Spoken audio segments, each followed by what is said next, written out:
Добрый день, уважаемые зрители! Рад приветствовать вас на моем канале. Сегодня я расскажу вам топ-5 легендарных предметов классического World of Warcraft. Что ж, начнем. Пятое место сего топа занимает оружие повелителя элементалей огня, самого Рагнароса.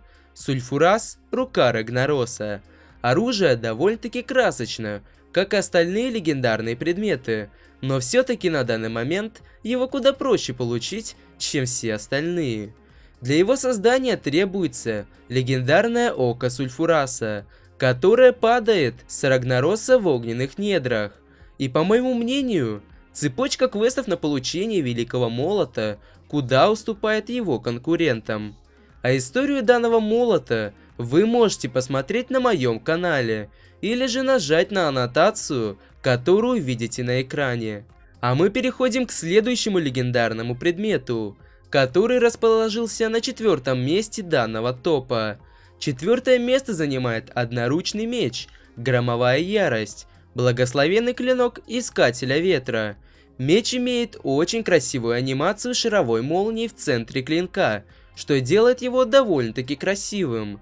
Для получения данного клинка требовалось два главных реагента – наручники Искателя Ветра, которые падали с Гара и Барона Геддена в огненных недрах. Цепочка квестов на получение меча была достаточно интересна, в отличие от Сульфураса. Историю данного предмета вы также можете посмотреть на моем канале, или перейти по аннотации, которую видите на экране. Что ж, теперь перейдем к тройке финалистов. Третье место получает легендарный посох Атиеш, большой посох стража. Детали Атиеша нужно было получить в двух рейдовых подземельях классического World of Warcraft – Анкираж и Наксрамас. Этот посох выделяется из круга легендарных предметов, так как выглядел он не так выразительно, как все остальные, но имел удивительную анимацию. Время от времени вокруг его владельца начинали кружить вороны. Посох был наследственным оружием хранителей Тирисфаля, что делает его весьма значительным. Ну и как стало ясно, что сбор предмета происходил в одном из измененных рейдовых подземелий, а точнее в Наксрамасе, делаем вывод, что получить его уже невозможно, что делает его еще более редким и легендарным. Историю Атиеша вы также можете посмотреть на моем канале, или перейти по аннотации, которую видите на экране. Перейдем к следующему финалисту. На втором месте расположился черный киражский резонирующий кристалл, а точнее черный киражский боевой танк. Маунт и звание Повелитель Скоробеев давали всем игрокам, ударившим в гонг в заключительной части эпической цепочки квестов в Селитусе. Без сомнения, это самый грандиозный ивент, который Blizzard ввели в игру, и, к сожалению, он больше не вернется.